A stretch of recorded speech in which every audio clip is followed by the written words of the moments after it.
Nanti untuk recordingnya saya upload di web kuliah. Insya Allah nanti malam ini saya upload ya, itu untuk forum diskusi sama rekaman video conference-nya sama PowerPoint-nya nanti saya upload.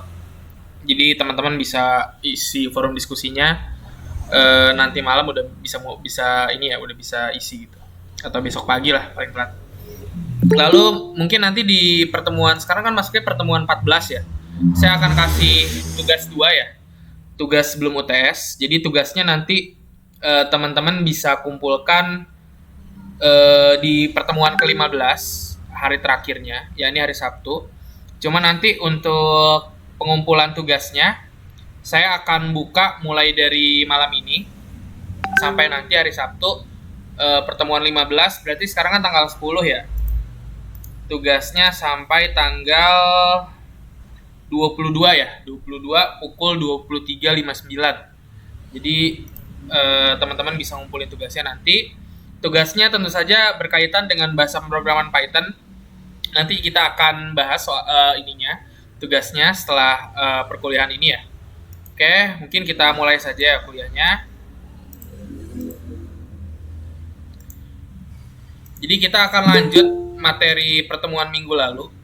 Kalau pertemuan minggu lalu kita udah bahas materi terkait dengan tipe data numerik pada Python ya. Jadi pada Python itu ternyata ada berbagai macam tipe data numerik, di mana kita untuk menginisialisasi si tipe datanya itu tidak memerlukan pengenal atau keyword tertentu seperti pada bahasa programan C ya. Jadi kalau di bahasa programan C kan kita mau menginisialisasi suatu variabel sebagai tipe data integer, maka kita harus tuliskan integer atau int spasi nama variabelnya. Nah, namun berbeda halnya dengan bahasa pemrograman Python. Dalam bahasa pemrograman Python, penentuan tipe datanya itu ketika teman-teman mengassign atau teman-teman memberi nilai pada variabel tersebut.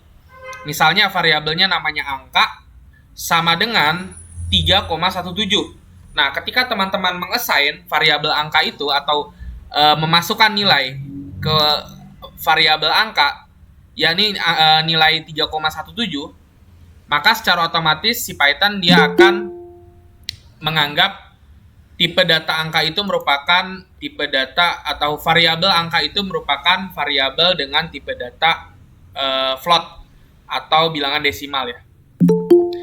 Kemarin juga kita udah ngebahas ya beberapa operasi yang bisa dilakukan pada tipe data numerik di Python.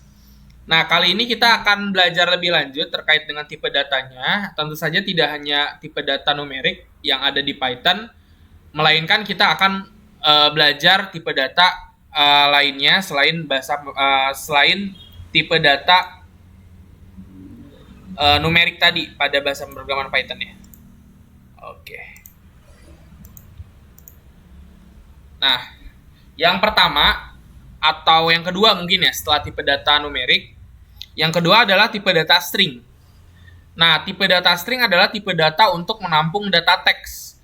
Contohnya misalnya tipe data atau variabel dengan nilai teks dunia ilkom atau dengan teks Indonesia atau saya sedang belajar bahasa Python. Nah, bahasa Python tidak membatasi jumlah karakter yang ada di dalam string. Jadi, ketika teman-teman mengassign atau memberi nilai variabel dengan tipe data string atau dengan nilai string, nilai teks, jumlah teks atau panjang pendeknya teks itu tidak dibatasi oleh si bahasa pemrograman Python. Namun, lebih ke batasan maksimum memorinya. Nah, ketika teman-teman misalnya menuliskan ya, halo nama saya Firza, dengan menuliskan halo nama saya A misalnya, tentu saja nama saya Firza akan memiliki memori yang lebih tinggi dibandingkan dengan nama saya A, karena di situ terdapat jumlah karakter yang lebih banyak. Nah, begitu juga dengan bahasa pemrograman Python. Bahasa pemrograman Python dia tidak membatasi jumlah karakternya, melainkan membatasi jumlah maksimum memori yang dimiliki oleh si komputernya. Nah, jadi ini jumlah maksimum memori ini dibebankan pada komputernya. Masing-masing komputer memiliki maksimum memori yang berbeda satu sama lainnya. Tentu saja semakin bagus tipe prosesornya atau mungkin lebih besar memorinya, maka penyimpanannya pun akan jauh lebih besar. Nah, jika kita menggunakan interpreter Python 32 bit, maksimum karakter adalah sekitar 2 atau 3 miliar karakter. Kalau 32 bit ya, interpreternya. Jadi kalau misalnya teman-teman install si Python-nya di OS atau operating system 32 bit, jumlah yang umumnya itu hanya dapat menyimpan 2 sampai 3 miliar karakter. Ini bergantung lagi ya teman-teman ya, pada kemampuan komputer teman-teman. Nah, namun beda halnya ketika teman-teman menggunakan interpreter Python dengan tipe 64 bit. Maka maksimum jumlah karakter menjadi sekitar 63 miliar. Ini jauh lebih tinggi ya, kurang lebih sekitar 30 ya, sekitar 20 sampai 30 kali dari operating system atau interpreter Python dengan tipe 32 bit. Nah, batasan ini sudah lebih dari cukup tentunya ketika teman-teman ingin mengassign atau memberi nilai pada suatu variabel menggunakan tipe data text atau string. Nah, cara pembuatan tipe data string, jadi di dalam bahasa Python ini terdapat 3 cara untuk membuat tipe data string.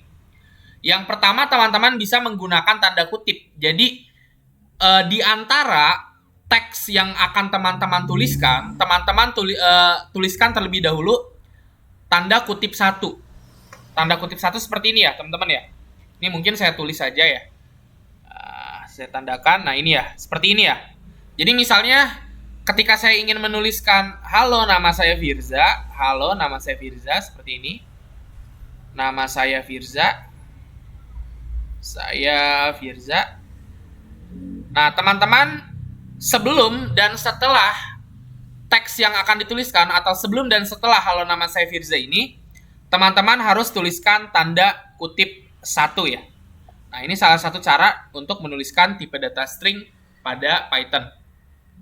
Nah, cara yang kedua adalah menggunakan tanda kutip 2. Nah, sama halnya dengan tanda kutip 1, tanda kutip 2, teman-teman dapat tuliskan sebelum dan setelah teks yang akan teman-teman masukkan atau berikan ke si variabel tertentu atau mungkin teks yang akan teman-teman tampilkan. Nah, maka di antara teks tersebut teman-teman harus tuliskan tanda kutip 2 atau tanda kutip 1.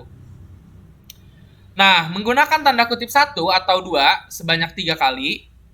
Jadi kalau misalnya teman-teman tulis tanda kutip 1-nya sekali, lalu teman-teman tambahin tanda kutip 2 kali. Nah, ternyata cara ini pun dapat digunakan untuk menuliskan string pada bahasa pemrograman Python. Namun di sini ada perbedaan. Cara pertama dan kedua tidak ada perbedaan mendasar dan kita bisa memilih ingin menggunakan yang mana saja. Nah, namun berbeda dengan halnya cara yang ketiga.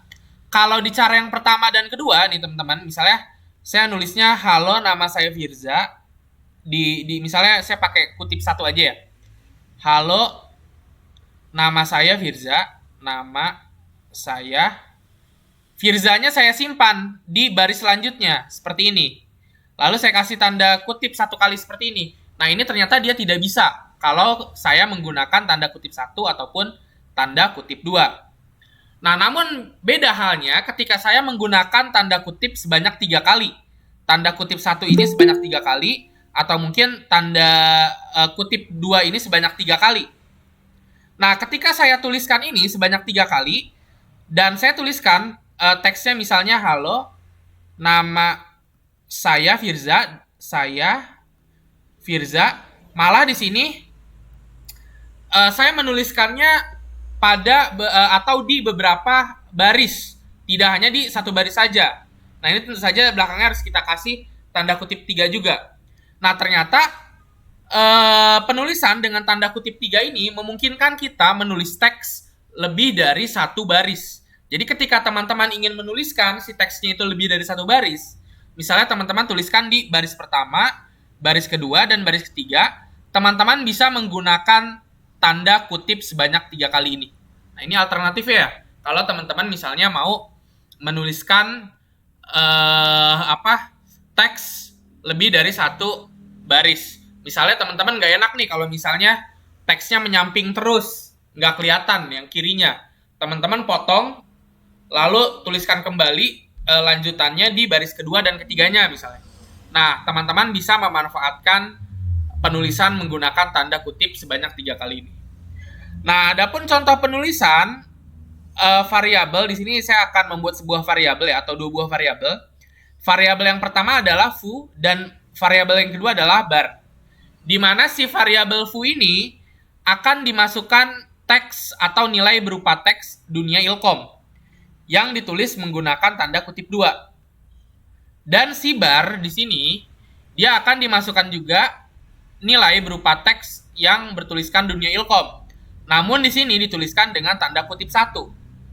Ketika kita print si variabel foo dan bar, keduanya akan menampilkan tulisan yang sama, yakni dunia ilkom. Dunia ilkom. Tidak ada bedanya satu sama lain.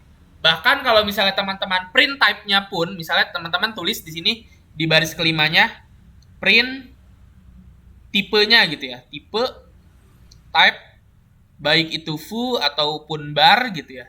Nah, ini akan memiliki tipe data yang sama, yakni tipe data string, tidak ada bedanya. Nah, jadi seperti itu ya. Kalau teman-teman menuliskan teks pada Python menggunakan tanda kutip 1 dan tanda kutip 2, itu dia tidak ada bedanya.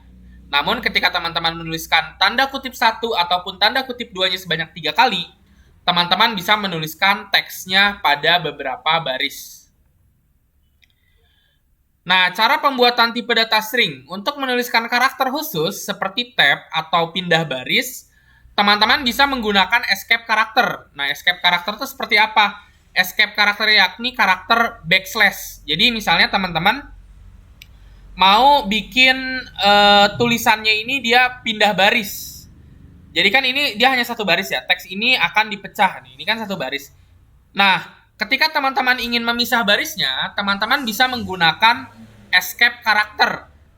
Nah, escape karakter ini dia tandanya atau cara menuliskannya ini dengan menuliskan backslash atau tanda miring ke arah belakang. Nah, ini yang dinamakan backslash ya. Kalau tanda miring ke belakang ini namanya backslash. Kalau tanda miringnya ke arah depan ini namanya forward slash ya, teman-teman ya. Ini buat teman-teman yang baru tahu ya, ini namanya backslash, kalau yang ini forward slash. Nah, untuk menuliskan escape karakter, teman-teman harus menuliskan backslash terlebih dahulu dan diikuti dengan satu karakter khusus. Contohnya, ketika teman-teman ingin membuat tab baru, teman-teman bisa menuliskan backslash T. Nah, nanti secara otomatis si teks ini dia akan ditambahkan tab sebanyak satu tab. Jadi misalnya saya akan bikin tulisan halo, nama saya Firza. Nama saya Firza. Nah, saya ingin memberikan tab sebanyak satu kata ini, satu kata. Jadi halo, namanya ini di sebelah sini. Nah, saya bisa menuliskan escape karakter /t seperti ini. Sehingga nanti hasil tampilan dari teks yang saya tuliskan adalah halo. Namanya jadi di sini, dia akan kelongkap satu atau ke tab satu ya. Nama saya Firza. Nah, seperti ini. Nah, begitu juga kalau misalnya teman-teman ingin pindah baris. Misalnya, halo nama sayanya di baris pertama, lalu Firzanya mau ditaruh di baris kedua. Teman-teman bisa masukkan juga escape karakter berupa /n seperti ini. Jadi kalau /t itu untuk memberikan tab, /n itu digunakan untuk menambahkan baris. Nah, ini untuk penulisan dengan menggunakan 3 kali tanda kutip ya. Yakni dipakai untuk membuat multiple string, di mana teks yang diinput bisa bersambung ke beberapa baris. Jadi di sini bisa dilihat ya teman-teman ya. Saya menuliskan di sini teks ini akan dipecah ke dalam 3 baris, di mana teks ini akan ditampilkan pada baris pertama, akan dipecah ini ke baris kedua, dan ke dalam 3 baris ini pada baris ketiga. Nah, ketika kita print variabel foo-nya, maka hasil kodenya akan membagi teks ini ke dalam 3 baris. Oke. Sebelum kita praktekkan di bahasa pemrograman Python-nya, ada yang mau ditanyakan terlebih dahulu tidak? Silakan yang mau bertanya.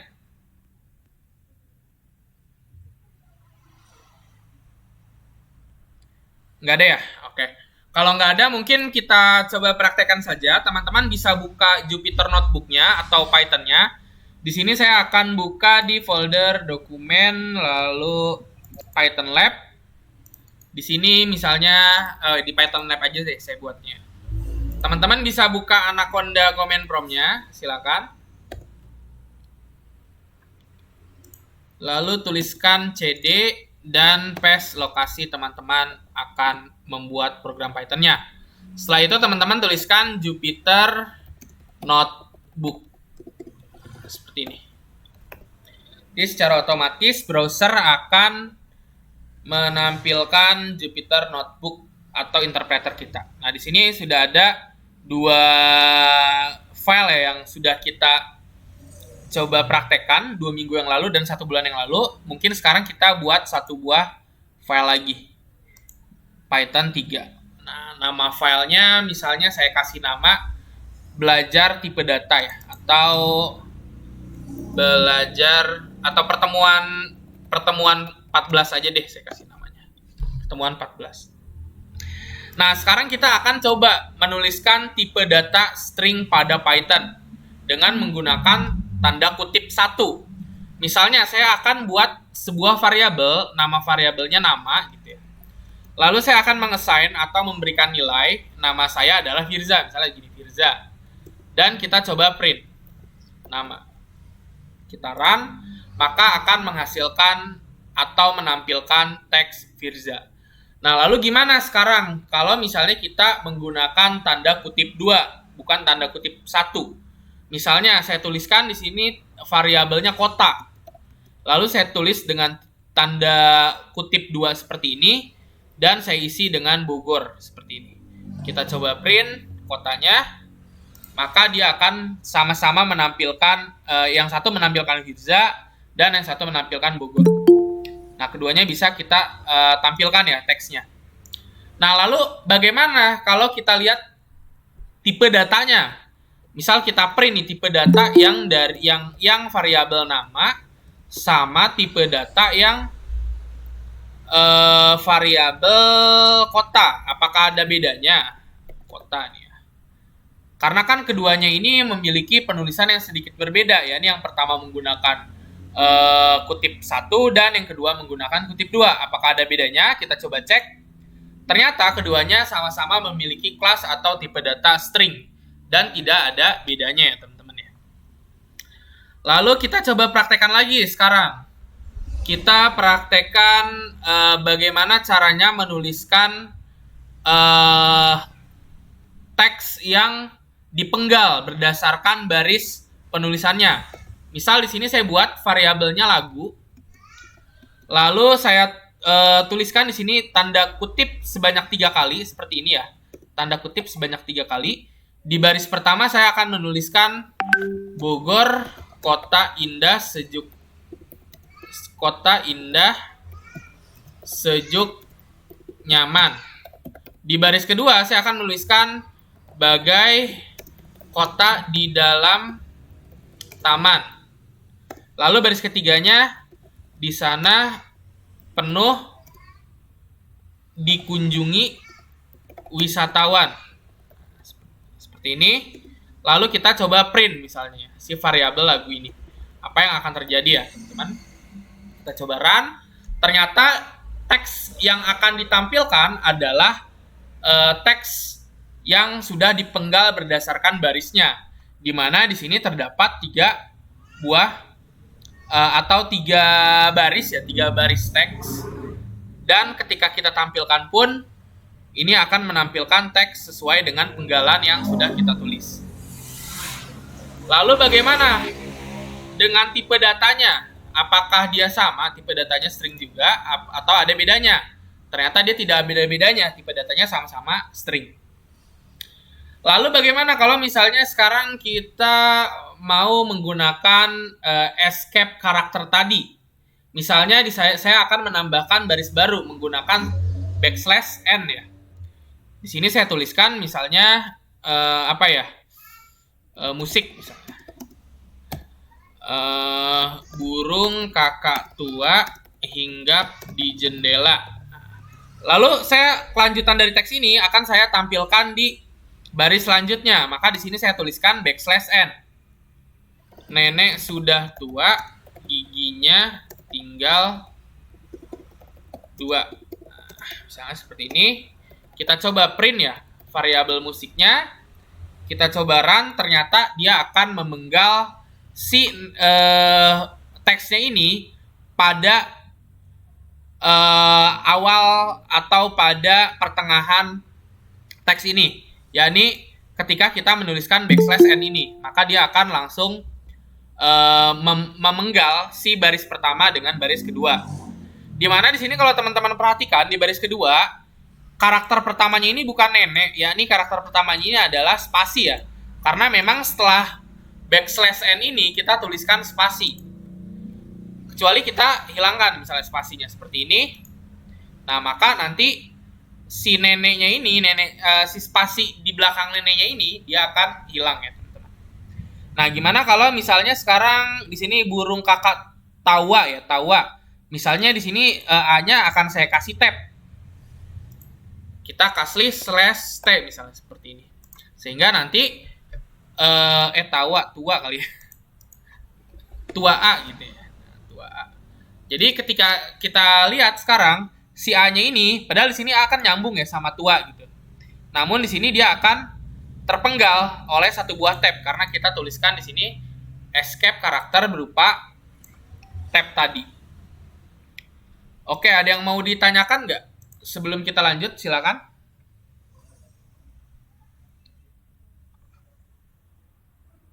Nggak ada ya? Oke, kalau nggak ada, kita lanjut lagi ya, teman-teman. Ini ada banyak slide-nya ya, 26. Nah, operasi penyambungan string. Nah, ternyata di sini ada operasi juga. Di Python tuh ada operasi, yakni operasi yang digunakan untuk menyambungkan string. Di mana misalnya kita memiliki 3 buah variabel, yakni yang pertama adalah variabel foo. Ini ya, teman-teman bisa lihat variabel foo, variabel bar, dan variabel bus. Kita sekarang mau menyambungkan ketiga string atau ketiga teks ini. Nah, di mana teks yang pertama atau teks yang ada pada variabel foo, yakni teksnya belajar. Teks yang kedua bahasa pemrograman Python, dan teks yang ketiga adalah di dunia Ilkom. Jadi saya ingin satukan ini semua, si teksnya ini, menjadi sebuah teks tunggal atau teks utuh yang bertuliskan belajar bahasa pemrograman Python di dunia Ilkom. Nah, bagaimana caranya? Caranya langkah pertama kita harus tulis dulu variabel untuk menampung hasil penggabungan ketiga variabel ini. Misalnya di sini saya bikin variabel namanya hasil. Hasil.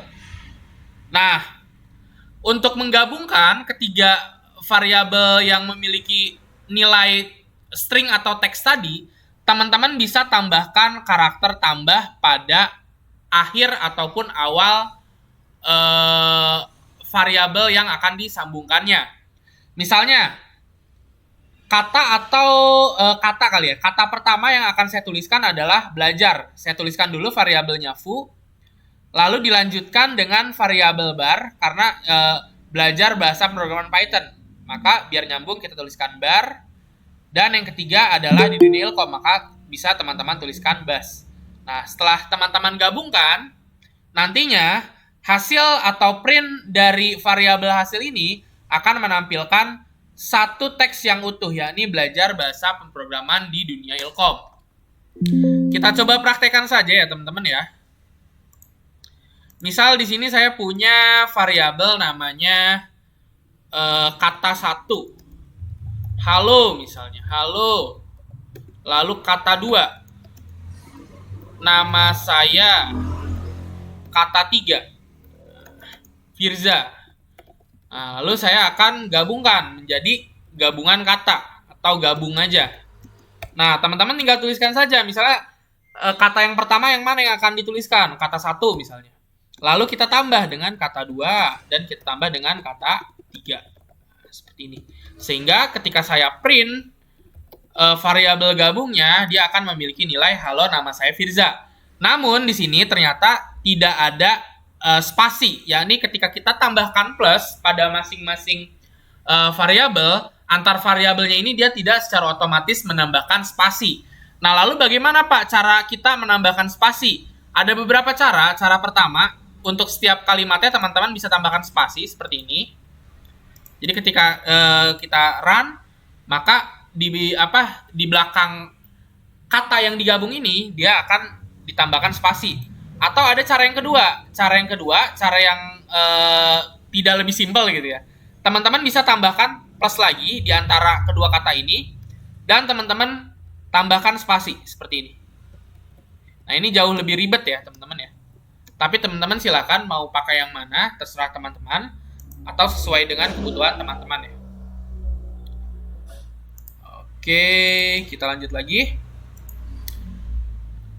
Oh, saya salah klik ternyata. String Python sebagai array mirip seperti kebanyakan bahasa programan modern. Tipe data string Python bisa diproses sebagai array juga. Secara sederhana, array adalah kumpulan tipe data yang saling terhubung. Dengan kata lain, sebuah string adalah huruf yang saling terhubung satu sama lain, yang membentuk kata atau kalimat. Misalkan, variabel foo berisi dunia ilkom. Untuk merujuk ke huruf pertama, variabel foo, kita bisa mengakses dengan cara foo0, atau angka 0 adalah indeks awal dari array-nya. Untuk karakter kedua, bisa kita akses 1 dan seterusnya. Nah, mungkin saya akan coba gambarkan seperti ini ya. Ketika saya mengassign suatu variabel, misalnya variabelnya nama, gitu ya, nama sama dengan Firza. Pakai kutip seperti ini ya, Firza. Nah, sesungguhnya si teks Firza ini dia dibangun berdasarkan array karakter, karena memang string ini adalah array karakter ya. Jadi sebenarnya si Firza ini dia dibangun berdasarkan array. Kalau teman-teman tahu, array itu dia adalah kotak-kotak seperti ini, teman-teman. F, I, R, Z, A. Jadi sebenarnya teks tunggal yang kita tuliskan pada string ini adalah karakter yang digabung. Karakter atau huruf yang digabung menjadi suatu teks. Nah, ini kan nama variabelnya Firza gitu ya. Nama variabelnya nama. Lalu isi teksnya Firza. Nah, bagaimana kalau misalnya saya sekarang ingin mengakses huruf kedua pada variabel nama ini, yakni I. Kan huruf kedua I ya. Nah, maka di sini saya bisa tuliskan nama tanda kurung sikut, lalu 1 kurung sikut tutup, maka nanti hasil printnya adalah I. Nah, kenapa ketika di sini saya tuliskan 1 keluarnya I bukan F? Karena memang indeks dari array string ini dimulai dari angka 0. 0, 1, 2, 3, 4. Nah, ketika saya ingin menampilkan huruf A, maka saya tidak memanggilnya dengan indeks 5, melainkan saya memanggilnya dengan indeks 4. Karena memang indeks pertamanya dimulai dari 0. Nah, kita coba praktekkan ya, teman-teman ya. Misalnya kita praktekkan. Di sini akan saya buat sebuah variabel, misal nama variabelnya provinsi. Misalnya Jawa Barat. Jawa Barat. Saya akan ambil huruf kedua pada string Jawa Barat ini. Maka saya tuliskan di sini print, lalu provinsi, dan tuliskan 1. Nah, untuk huruf kedua, maka tuliskannya 1, karena kan dimulai dari 0 ya.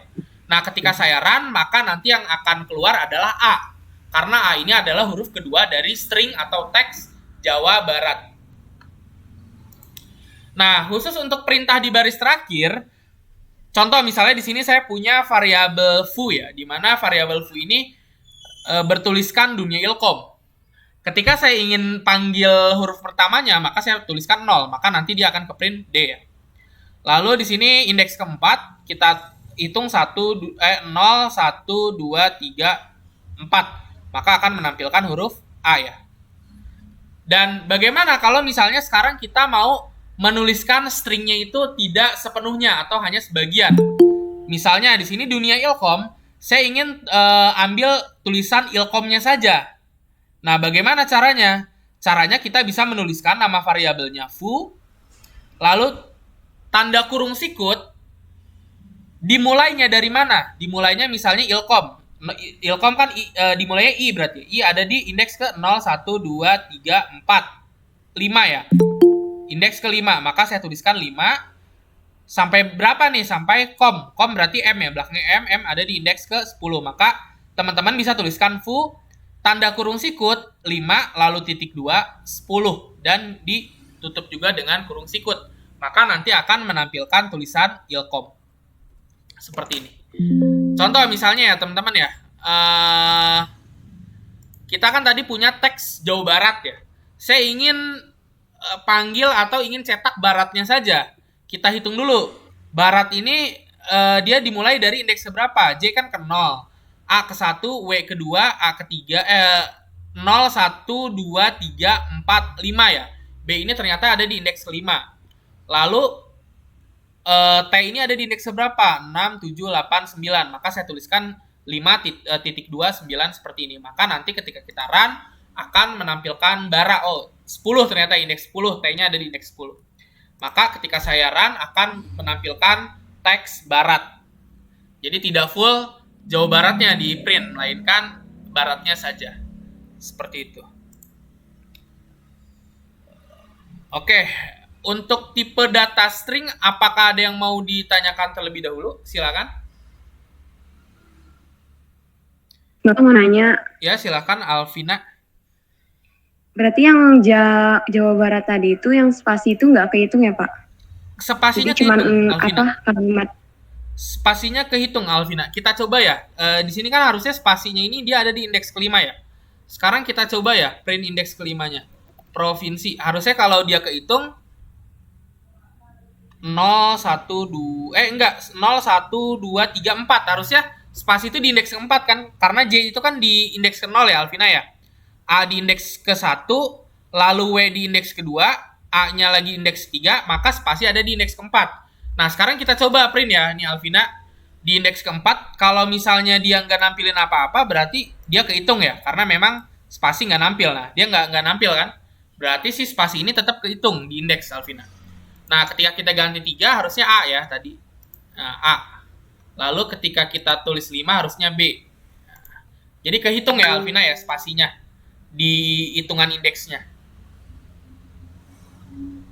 Gimana? Baik, Pak. Terima kasih. Oke, ada lagi nggak yang lain? Nggak ada ya? Oke, kalau nggak ada kita lanjut. Ini masih banyak ya materinya. Baru slide 9, ada 26 slide. Nah, tipe data yang ketiga yang akan kita pelajari adalah tipe data boolean.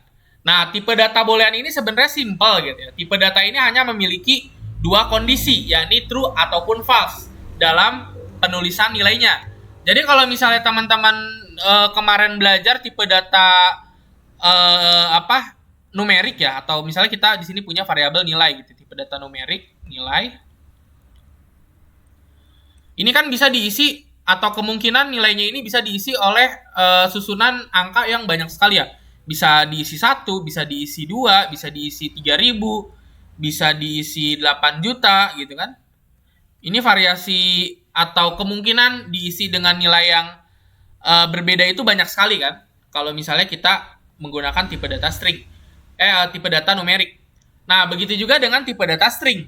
Misalnya kita buat variabel nama, bisa saya tuliskan atau bisa saya isi variabel namanya dengan Firza, atau mungkin bisa saya tuliskan dengan Muhammad Firza, bisa saya tuliskan dengan apa saja. Nah, berbeda halnya dengan kedua tipe data tadi. Pada tipe data boolean, di sini hanya terdapat dua kemungkinan untuk mengisi nilainya. Atau si tipe data boolean ini hanya memungkinkan diisi dengan dua nilai, yakni nilai true dan nilai false. True untuk benar dan false untuk salah.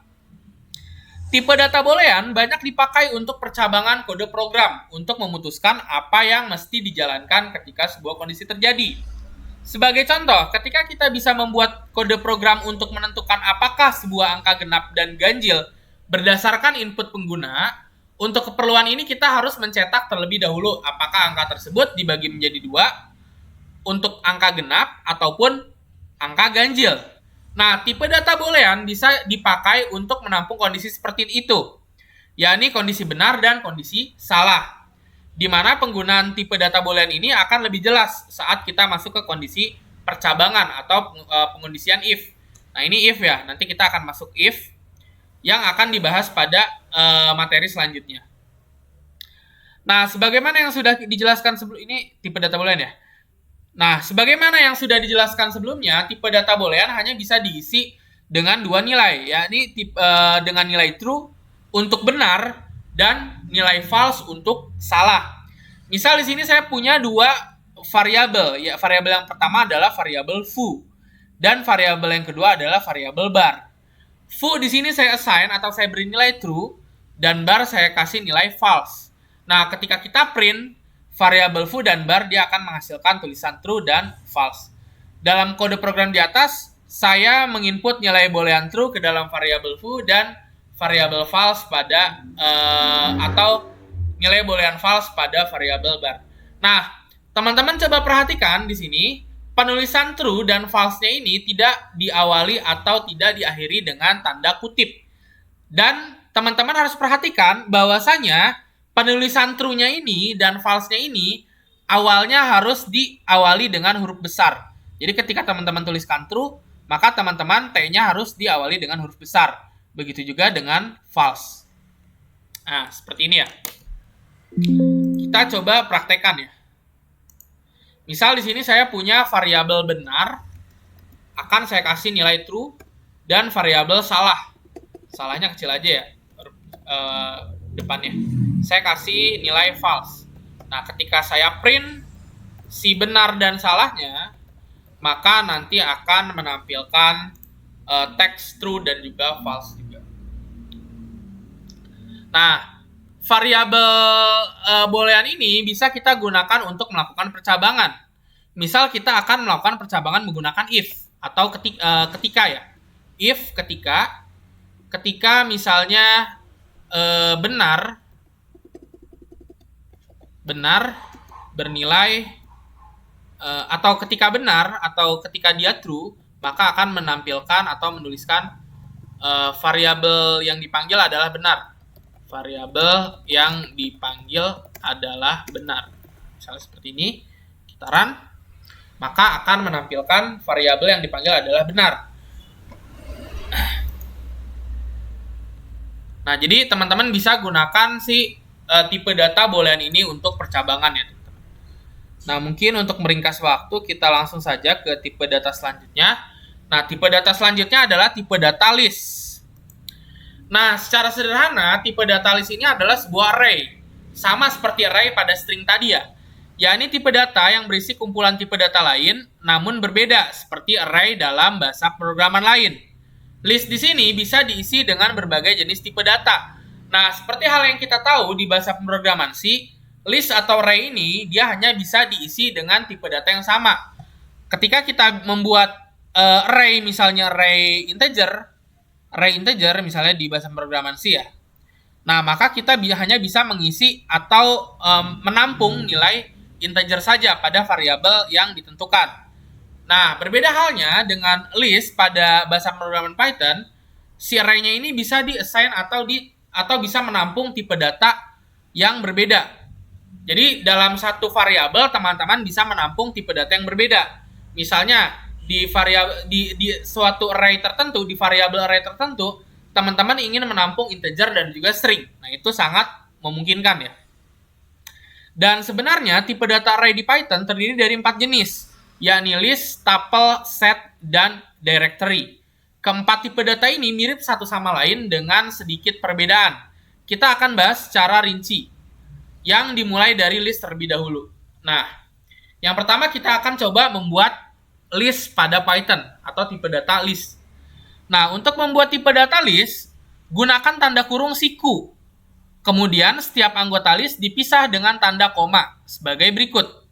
Contoh, misalnya saya akan membuat list yang menampung 4 buah nilai. Nilai yang pertama adalah teks bertuliskan belajar, Nilai yang kedua, teks bertuliskan Python. Teks yang ketiga atau nilai yang ketiga adalah teks bertuliskan D. Dan nilai yang keempat adalah dunia ilkom. Nah, keempat nilai ini saya tampung ke dalam satu buah variabel, yakni variabel foo. Nah, kita coba praktekkan saja ya teman-teman ya. Kita coba praktekkan. Apakah mungkin gitu ya menyimpan 4 buah nilai pada satu buah variabel. Misal di sini variabelnya nama mahasiswa deh. Nama mahasiswa. Misal di sini saya assign atau saya bikin tipe datanya itu list menggunakan kurung sikut seperti ini ya tentu saja. Misalnya nama mahasiswa yang pertama namanya Saskia. Lalu nama yang kedua misalnya Zeppelin ya, Zeppelin. Lalu yang ketiga misalnya Bambang. Nah, dan yang keempat deh, misalnya satu lagi Firza. Nah, ketika kita print si variabel nama mahasiswa ini kurang A ya. Maka nanti dia akan menampilkan list seperti ini. Atau bukan menampilkan teks yang menyatukan keempat nilai ini. Melainkan keempat nilai ini, keempat teks ini dia tetap terpisah. Namun dia dikemas dalam satu buah variabel ya, ini variabel underscore mahasiswa. Nah, kalau teman-teman lihat di sini kan listnya hanya menampung satu jenis tipe data saja, yakni tipe data string. Bagaimana kalau misalnya sekarang saya mau tambahkan tipe data lain, yakni tipe data integer sama tipe data integernya misalnya bilangan bulat sama bilangan desimal. Apakah ini mungkin? Dan saya tambahkan tipe data boolean misalnya true ya. Kita coba jalankan. Nah, ternyata ini mungkin ya teman-teman ya. Nah, jadi dengan list teman-teman bisa menampung beberapa nilai dengan tipe data yang berbeda pada satu buah variabel yang sama. Nah, lalu bagaimana kalau misalnya saya mau mengakses teks si Zeppelin aja nih, misalnya teks Zeppelin ini saya pengen tulis. Atau ingin yang saya tampilkan hanya Zeppelin saja.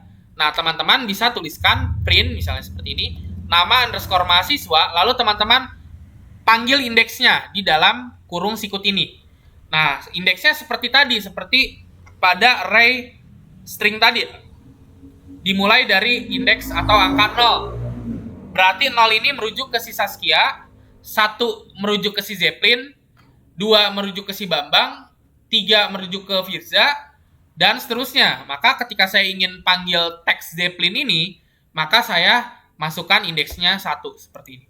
Maka ketika saya print, nanti dia akan menampilkan teks Zeppelin seperti ini.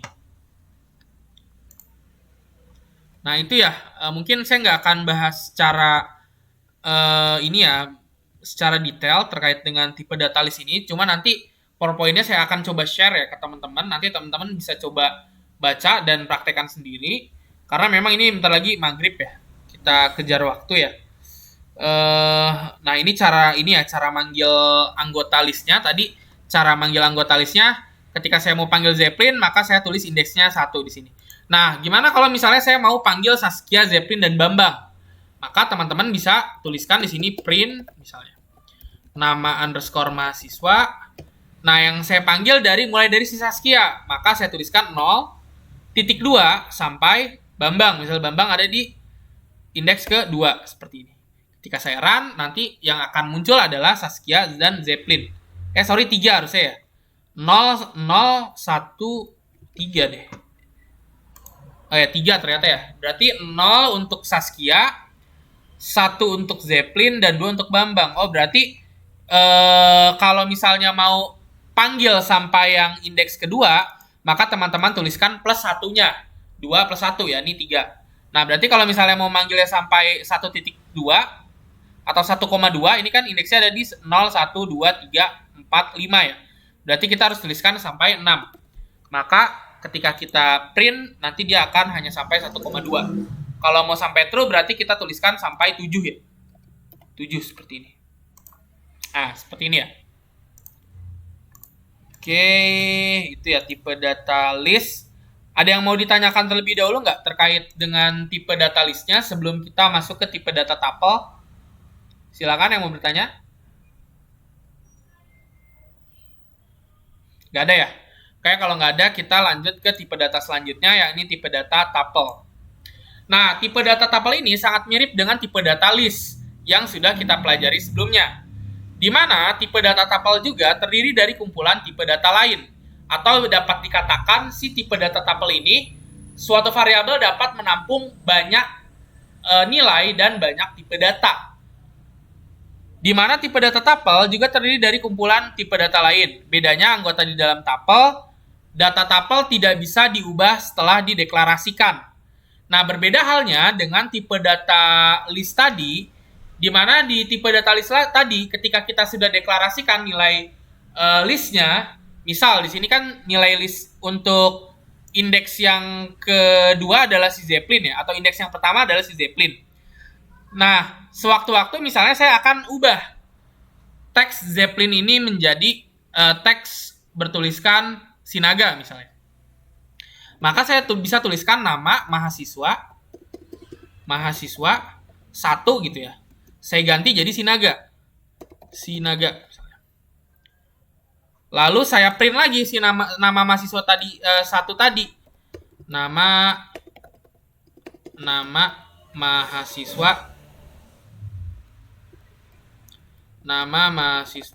1. Nah, sekarang indeks ke-1 pada variabel nama underscore mahasiswa ini sudah berubah, yang tadinya teks Zeppelin menjadi teks Sinaga ya, teman-teman ya. Nah, jadi dengan tipe data list ini kita bisa sewaktu-waktu ketika kita sudah mendeklarasikan nilai untuk listnya dan kita ingin ubah di tengah-tengahnya, maka itu sangat memungkinkan. Nah, namun berbeda halnya dengan tipe data tuple. Pada tipe data tuple, ketika kita sudah mendeklarasikan nilai dari data tuple-nya, maka di tengah-tengah atau sewaktu-waktu kita ingin mengubah isi dari data tuple-nya, maka itu tidak memungkinkan ya, teman-teman. Contohnya, misalnya saya akan membuat sebuah tipe data atau akan membuat sebuah variabel dengan tipe data tuple. Misalnya saya kasih nama variabelnya ini, variabel data tuple-nya ini dengan variabel program studi, misalnya program studi. Nah, berbeda halnya dengan membuat variabel dengan tipe data list. Cara membuat variabel dengan tipe data tuple, teman-teman tidak menggunakan tanda kurung sikut, melainkan menggunakan tanda kurung bulat seperti ini. Namun, dalam menginisialisasi variabelnya atau nilainya, nilai dari variabelnya, teman-teman bisa lakukan hal yang sama dengan pembuatan variabel pada tipe data list ya. Misal di sini, untuk indeks 0-nya saya mau bikin teks atau tulisan informatika. Lalu yang keduanya misalnya sistem informasi atau SI gitu ya. SI aja. Lalu yang ketiga misalnya teknik fisika. Dan yang keempatnya adalah teknik mesin. Nah, seperti ini. Ketika saya print si program studinya tadi, program studi, dan kita run, maka dia akan menampilkan isi dari si tipe data tuple-nya.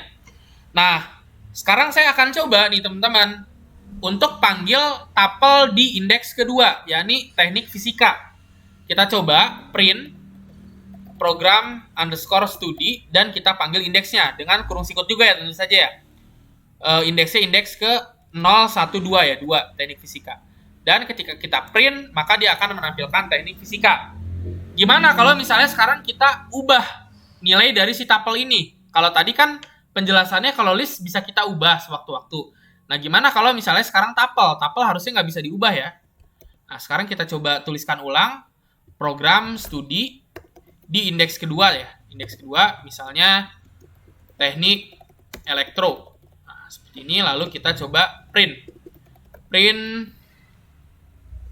program studi 2. Harusnya kalau misalnya ini bisa keubah, yang muncul adalah teknik elektro, bukan teknik fisika.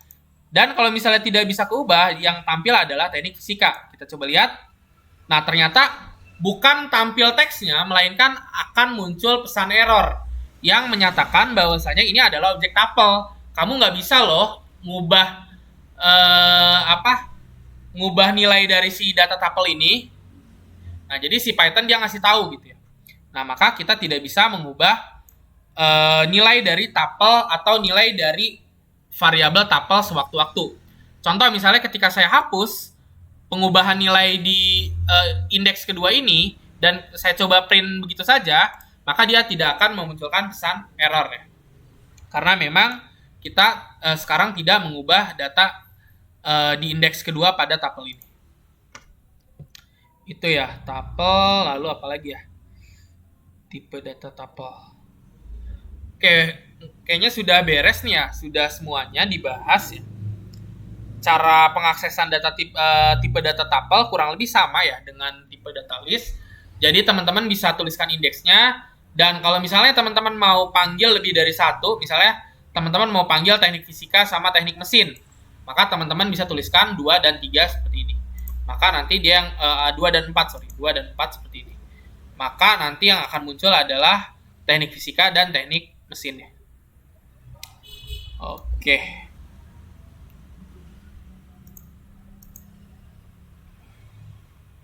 Oke, ada yang mau ditanyakan dulu nggak terkait dengan tipe data list dan tipe data tuple-nya? Silakan.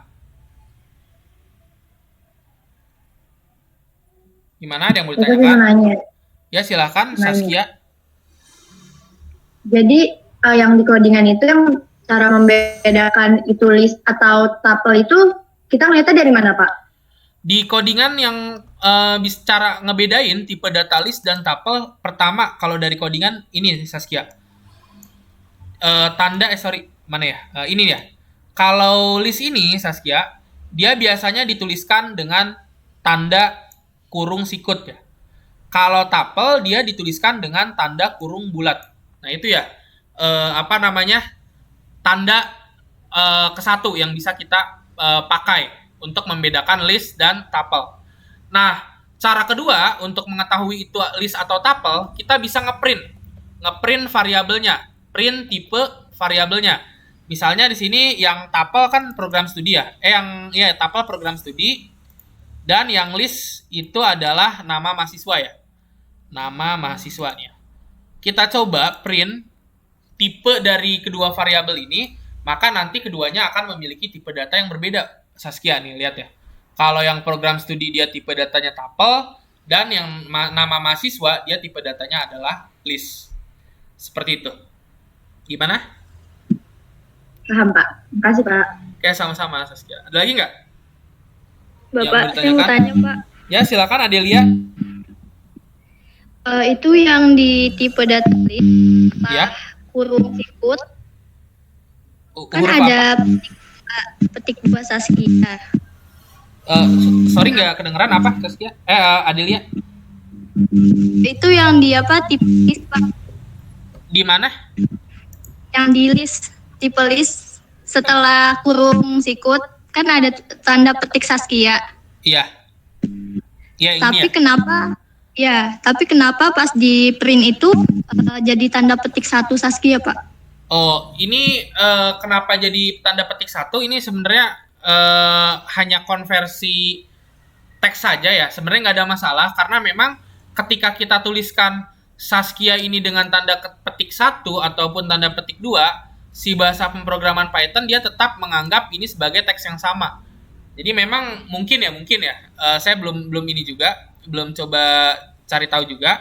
Mungkin si Python ini dia bahasa atau apa ya? Bukan bahasa ibu kali. Bawaan pertamanya itu dalam menuliskan string itu menggunakan tanda kutip 1. Nah, namun dalam perkembangannya ternyata si tanda kutip 1 ini bisa diubah dengan tanda kutip 2. Nah, jadi Adelia bisa menggunakan tanda kutip 1 ataupun tanda kutip 2 dalam menuliskan string gitu ya, baik pada tuple ataupun list. Nah, namun harus digarisbawahi ini ya. Kalau misalnya di depannya menggunakan tanda kutip 2, di belakangnya nggak boleh pakai tanda kutip 1. Ini akan error nanti ya. Error. Begitu juga kalau misalnya di depannya pakai tanda kutip 1, di belakangnya nggak boleh pakai tanda kutip 2. Jadi harus sepasang ya. Kalau awalnya tanda kutip 1, maka belakangnya pun harus tanda kutip 1. Begitu juga kalau misalnya tanda kutip 2, belakangnya pun harus tanda kutip 2. Gitu Adelia. Baik Pak, makasih Pak. Oke, mungkin saya akan coba jelaskan, ini udah maghrib ya, udah azan. Mungkin saya akan jelaskan dulu ya tugas untuk tugas 2-nya. Di sini saya akan coba bikin satu buah slide ya, slide tambahan. Jadi tugas 2-nya seperti ini. Tugas 2-nya saya tulis aja di sini. Tugas 2 nih ya, tugas 2. Jadi tugas 2, yang pertama, buatlah sebuah program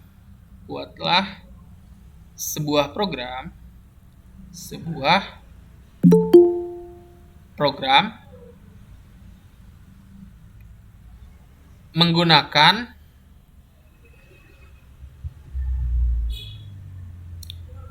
bahasa pemrograman Python. Sorry B ini ya. Bahasa pemrograman Python.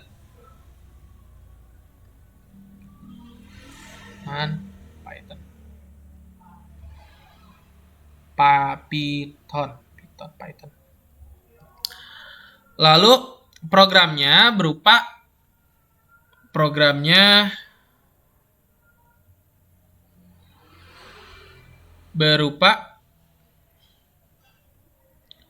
inputan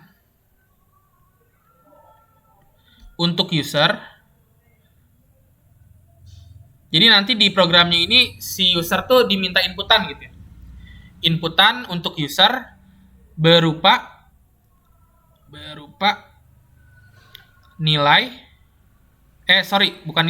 berupa nama, alamat,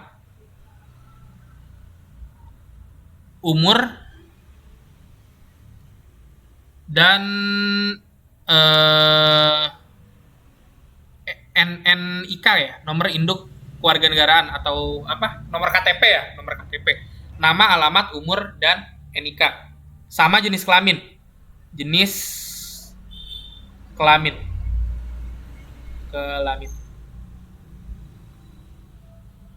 Nah, ini berarti ada 1, 2, 3, 4, 5. Kelima inputan tersebut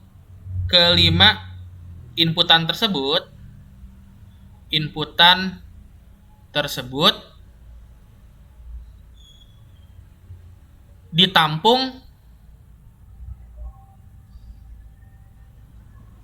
pada satu variabel yang sama,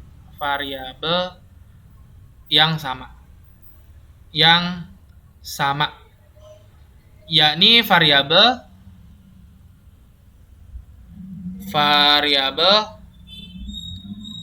user. Nama variabelnya user gitu. Nah, si user ini dia bisa menampung 1, 2, 3, 4, 5 nilai. Jadi kelima nilai ini harus bisa ditampung pada variabel user ini. Nah, variabel usernya teman-teman bisa pakai tuple ya, tadi tuple, atau bisa pakai list, terserah nih. Teman-teman bisa pakai list atau bisa pakai tuple. Nah, setelah itu buat suatu kondisi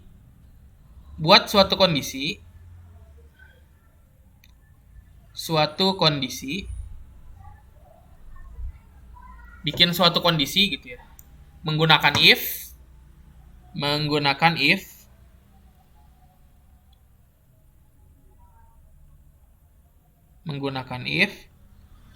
apabila umur user di bawah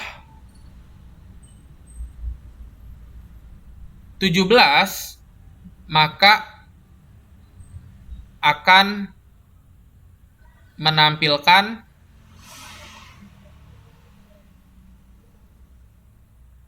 belum cukup umur ya, belum cukup umur. apabila di atas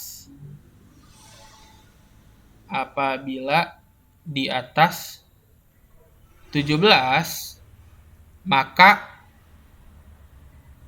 akan menampilkan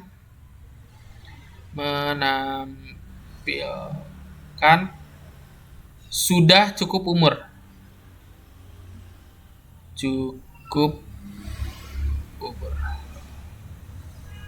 Nah, gini aja ya, tugasnya ya gampang ya.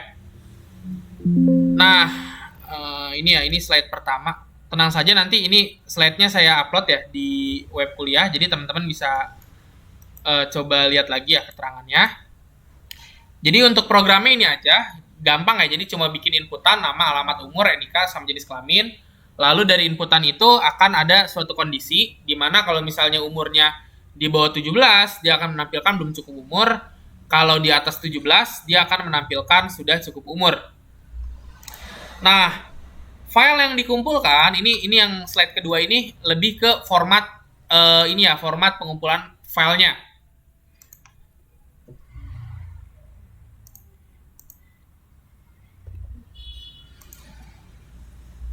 Nah, yang dikumpulkan ini ya, cara pengumpulan tugas,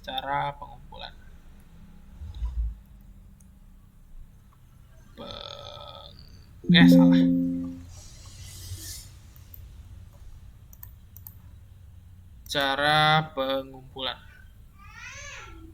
Cara pengumpulan tugasnya.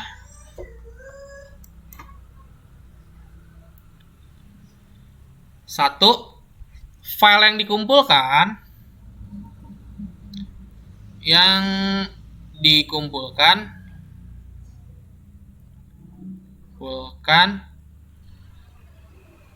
tipe atau formatnya, format filenya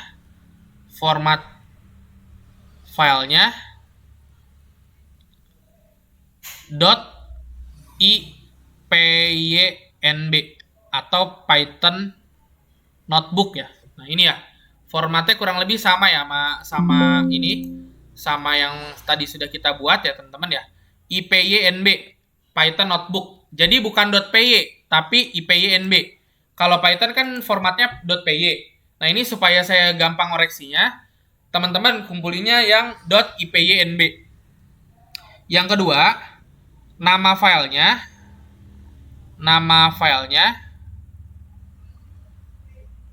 ditulis dengan format nomor induk mahasiswa ya, NIM ya. NIM nomor induk mahasiswa underscore nama lengkap. Nah, jadi nanti nama filenya NIM underscore nama lengkap .ipynd. Nah, seperti ini.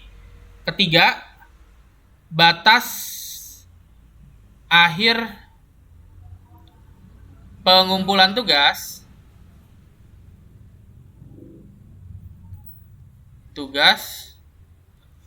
tanggal 22 Januari 2022 pukulnya jangan 23.59 deh. Supaya cantik pukulnya pukul 22.22 ya. Batas akhirnya 22 Januari 2022 pukul 22.22. Ini batas akhir pengumpulan ya, WIB tentu saja. Nah, tugas dikumpul di web kuliah.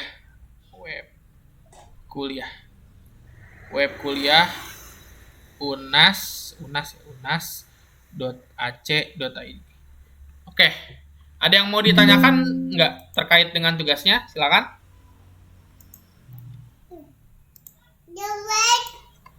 Gimana? Ada yang mau ditanyakan? Nggak ada ya? Oke, kalau nggak ada, mungkin saya cukupkan saja. Nanti untuk materi, PowerPoint, dan juga rekaman kuliahnya saya